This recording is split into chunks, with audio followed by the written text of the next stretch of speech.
सहनशील इतना होना चाहिए, आंतरिक विकारों का पूर्ण रूप से सहन करने का स्वभाव बना लेना चाहिए। आंतरिक विकार, काम वेदना, क्रोध की जलन, लोभ की प्रवृत्ति, मोह की ममता, अहंकार का मद, किसी भी वस्तु व्यक्ति स्थान को लेकर, और मात्सर्यता, किसी की उन्नति देखकर अंदर ईर्ष्या होना, इनको सह जाए। ऐसा नहीं कि उपासक के हृदय में ये स्फुरित ही नहीं होते, ये तो सिद्धों के हृदय में स्फुरित नहीं होते, लेकिन साधक के हृदय में स्फुरित होते हैं। पर वो इनको सहता है, इनके अनुसार कोई चेष्टा नहीं करता। अंदर की मार को जो सह गया वही महापुरुष कहा जाता है। जो मद को, मोह को, मदन को, तीन को परास्त करता है उसे महापुरुष कहते हैं।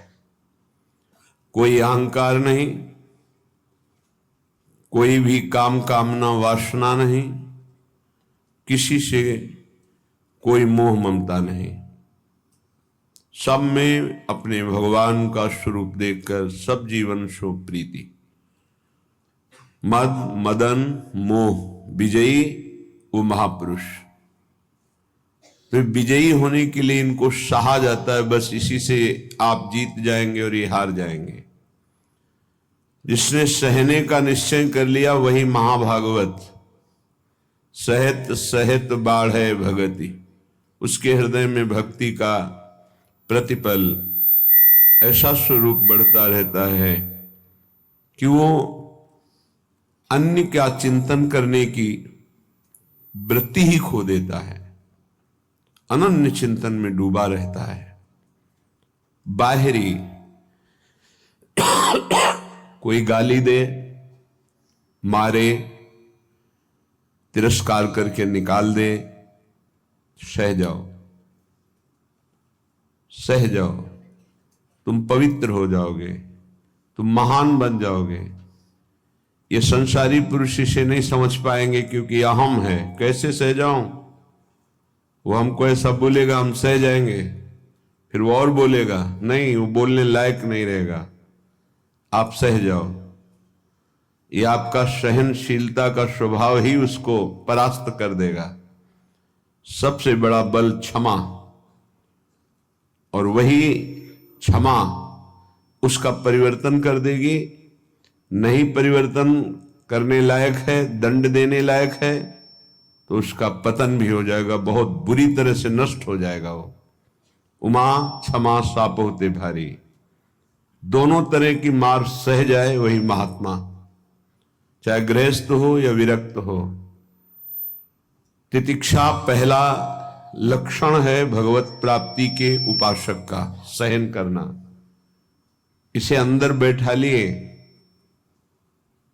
ना तो किसी से कहना है, ना किसी से सहयोग लेना है, चाहे बाहरी आक्रमण हो चाहे आंतरिक।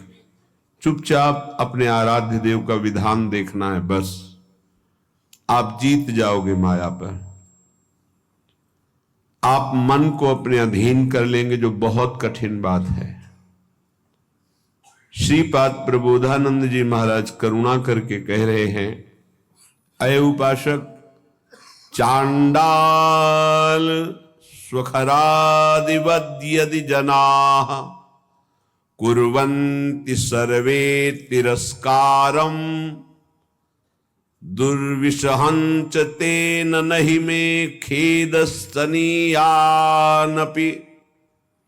देवा दिव्य में च भूत निबहा प्राणाश्च दद्युर्महा स्नेहातुष्टमतो न मे गुरुतृषो श्री वृंदावनीये रसे। ऐ मित्र, ऐ सखे, मेरी बात मान ले। जो नीच पुरुष के द्वारा किए हुए अपमान को मुस्कुरा के सह जाता है, वो प्रिया प्रीतम के प्रेम को सहने की योग्यता प्राप्त कर लेता है। ये शर्त है। नीच पुरुष, आप शरीर से उसे दंड देने में सबल हैं, आप तप के द्वारा उसको नष्ट कर सकते हैं, हर तरह से आप उस पर शासन कर सकते हैं। ऐसे होते हुए भी आप किसी भी तरह का उसके लिए कोई दंड विधान नहीं करते और वो आपको गाली दे रहा है। हो सकता है वो आपके शरीर को भी चोट पहुंचा दे, आप मुस्कुरा के चल दिए तो आपको वो वस्तु मिलेगी जो बड़ी बड़ी साधना से नहीं मिलती। ये रहस्य है। यह रहस्य जल्दी किसी की समझ में नहीं आता है। अगर समझ में आ गई तो समझ प्रिया प्रीतम के चरणों तक पहुंच जाएगी। प्रार्थना मान लीजिए, सहन करना प्रिया प्रीतम को प्राप्त करना है। कहने चांडाल सुखरादिवद, जैसे कोई गधे को, कुत्ते को ऐसे बुरी तरह से तिरस्कार करें, वो क्या करेगा? चल देगा। गधा खड़ा है, क्या करोगे? डंडा मारोगे, उसको गाली दोगे, वो चल देगा वहां से। वो कोई आप प्रतिक्रिया नहीं करेगा आपके प्रति, वो भाग पड़ेगा वहां से। कुत्ता है, आप टुकड़ा रोटी का डालिए, पुचकारिए, आएगा, फिर डंडा मार दीजिए, फिर चला जाए, फिर पुचकारिए, वो फिर एक बार आपको देखकर हिम्मत करेगा, फिर आएगा, फिर मार दीजिए। वो कोई प्रतिक्रिया नहीं करेगा, प्रतिकूल व्यवहार नहीं कर पाएगा। ऐसे एक बार परमहंस श्री स्वामी ओंकारानंद सरस्वती जी महाराज उनके चरणों में बैठे हुए थे, तब उन्होंने कहा, बच्चा, साधु को इतना सहनशील होना चाहिए जैसे कुत्ते का। कुत्ते का सहनशील स्वभाव, उसे टुकड़ा डालो, पुचकारो, आ जाएगा, डंडा मारो, भाग जाएगा, फिर बुलाओ, फिर आ जाएगा, उसको मान अपमान का कहीं कोई बोध नहीं। ऐसे ही कई बार साधु का अपमान हो, फिर आओ अच्छा ले लो रोटी, फिर गाली दे, फिर भगा दे, फिर आओ अच्छा ले लो। उसको कभी बुरा नहीं लगना चाहिए और आखिरी बात तक फिर हाथ फैला देना। लाइए, ये बड़ी बात जो महापुरुषों में पाई गई, ये बड़ी बात पाई गई। मानापमान का किंचन मात्र भी कोई प्रभाव नहीं। श्वान की तरह जैसे उसको मान अपमान का कोई, तब वो त्रिभुवन पूज्य ब्रह्मा के द्वारा भी नमस्कार योग्य हो जाता है। ऐसे महापुरुषों के पीछे भगवान डोलते हैं कि इनकी चरण रज हमारे ऊपर पड़ जाए।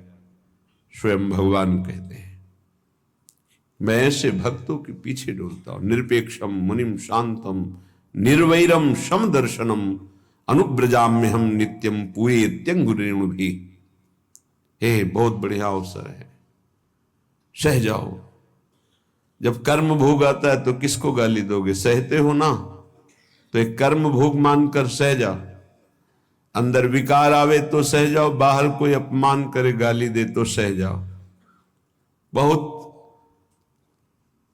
ऐसे स्थान पर पहुंच जाओगे जहां सुख ही सुख है, दुख का लेश नहीं है। और ये अपमान करने वाले, निंदा करने वाले वहां पहुंचाने में हमारा बड़ा सहयोग करते हैं। इसलिए कभी इनका बुरा ना सोचे। करत जे अनशहन निंदक तिन्हु पे अनुग्रह कियो। हे भगवान, इनको कभी दंड मत देना, इनकी बुद्धि शुद्ध कर दो, इनका शरीर स्वस्थ रहे। नाथ, ये तो यंत्र मात्र हैं आपके मंगल विधान कराने में, हम इनको बिल्कुल दोषी नहीं मानते। ऐसा स्वभाव भक्तों का होता है। कह रहे हैं कि नीच पुरुषों द्वारा, जैसे चांडाल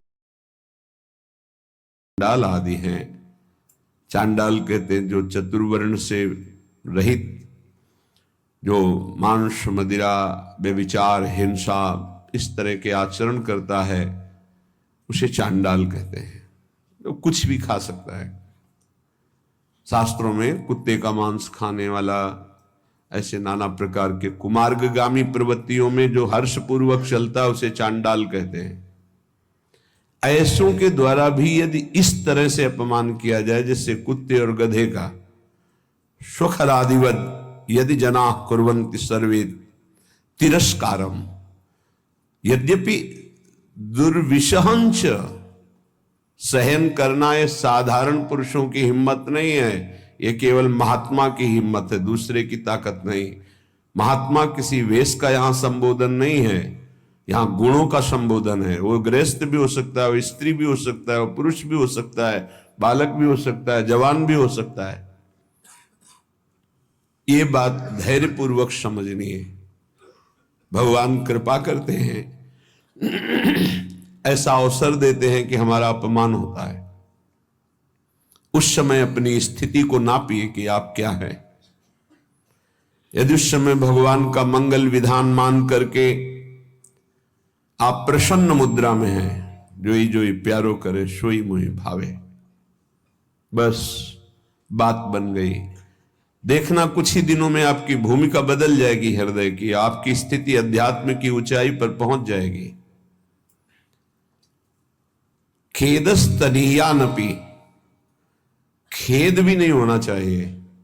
यद्यपि तिरस्कारम दुर्विसहंच तेन नहीं में खेदस्तनीयानपि, यद्यपि असहनीय होता है। ऐसा नहीं है, बातों से बोलना सरल है, लेकिन जब ऐसा जीवन में आता है तो असहनीय होता है। और भगवत कृपा से 20 बार ऐसा आया है पूरे जीवन में, जब सामने से तिरस्कार हुआ है, अपमान हुआ है। अब गंगा किनारे भ्रमण कर रहे हैं, बहुत से ऐसे शराबी, चोर, डाकू ऐसे मिले जिन लोगों ने बस भगवान का विधान मान करके, जैसी आपकी प्रभु इच्छा। कभी कभी जब ज्यादा व्याकुलता होती तो आकाश की तरफ देखते हैं। ये आकाश भगवान निर्मल रूप है, ये निर्विकार है। ये बादल जो आप देखते हैं आकाश में नहीं है, ये तो बहुत नीचे हैं। हमें लगता है जब हवाई जहाज उड़ता होगा तो बादलों को करो, क्योंकि आकाश की सीमा नहीं, असीम है।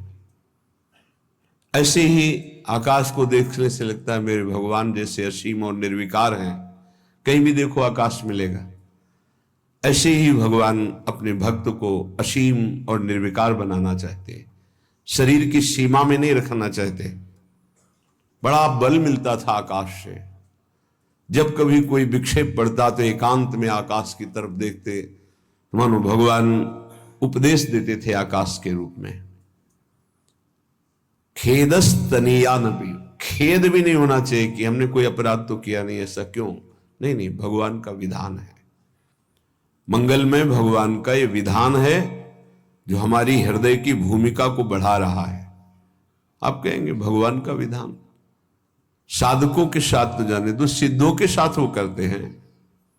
बड़े बड़े सिद्धों को यही अपने ब्रज में पंडित रामकृष्ण बाबा जी महाराज, बड़े सिद्ध महापुरुष, संपूर्ण ब्रजमंडल के परम पूजनीय, ब्रजवासियों के द्वारा अत्यंत दुलार किए गए और संपूर्ण शास्त्रों के मर्मज्ञ और भावदेश में प्रवेश पाए हुए महापुरुष। कुछ धनी मानी भगत आए, ब्रजवासी और संतों का भंडारा किया, सब बांट दिया। शाम के कुछ लोग आए,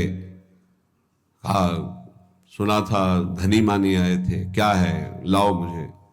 बाबा ने कहा यहां तो कुछ नहीं रखा गया, सब बांट दिया। एक लाठी मारी, रक्त प्रवाह होने लगा। कुटिया में गए, देखा वास्तविक कुछ नहीं था।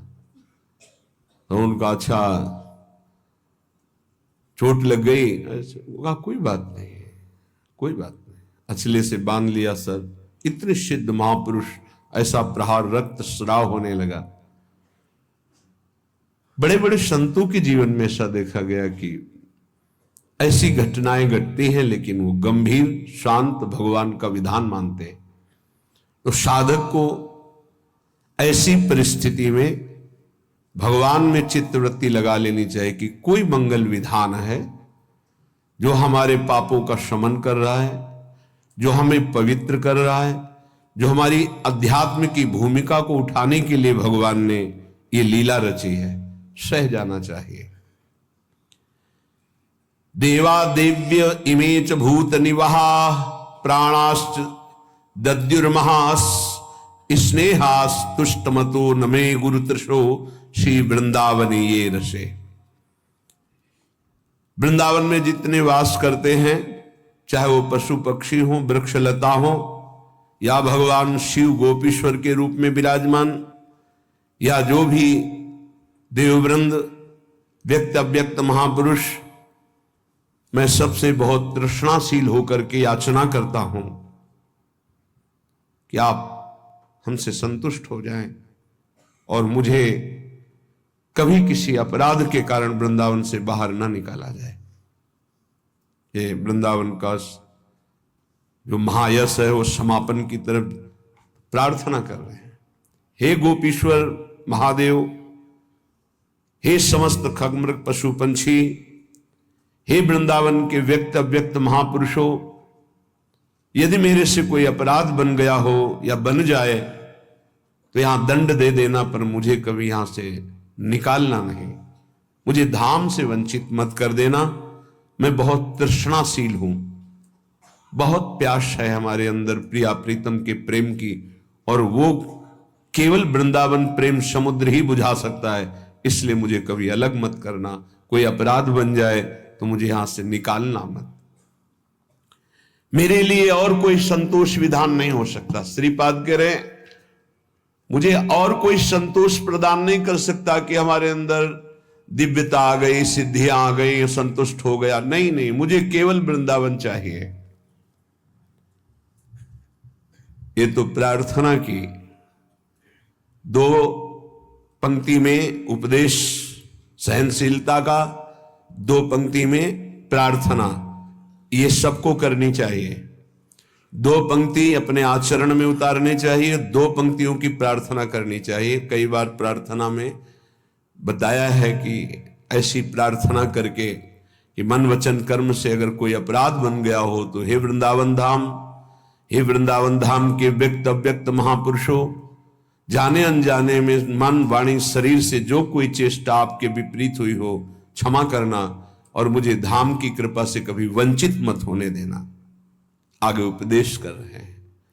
भ्रातः समस्तान्य साधनानि विहाय वृंदावनम स्वाश्रयस्व यथा तथा प्राक्तन वासनावास शरीरम वाणी हृदयम विचेष्टता। भाई भ्राता, हे भाई, मैं बहुत अनुभव करके बता रहा हूं। समस्तान्य साधनानि विहाय, साधनों को बल छोड़ दो। ये अहंकारी को समझ में नहीं आता। उसको लगता है कि अगर साधन का बल छोड़ दिया तो साधन में रुचि नहीं रहेगी, तो बात फिर कैसे बनेगी, फिर तो असाधन हो जाएगा। मतलब आप शरणागत नहीं हो।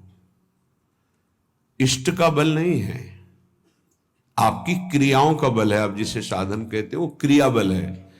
क्रिया बल है तो कितनी भी पवित्र क्रिया हो वो मूढ़ता नहीं छूटती, और मूढ़ पुरुष कभी परम पद का अधिकारी नहीं होता।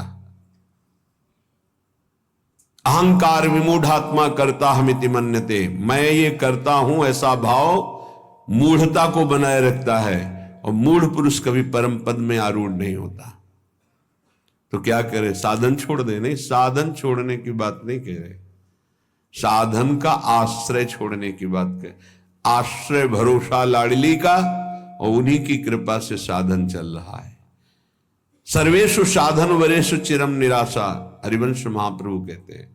सोई यहां श्रीपाद प्रभु जो वृंदावन रस को समझा, उसको ये अनुभव हुआ कि भरोसा केवल लाडली का। आज हमारी बुद्धि साधन में लगी, कल असाधन कर बैठे तो सब साधन चौपट हो जाए, ऐसे ऐसे असाधन हो जाते हैं। भरोसा गोरे चरणारविंद का, मेरे बल श्री वृंदावन रानी।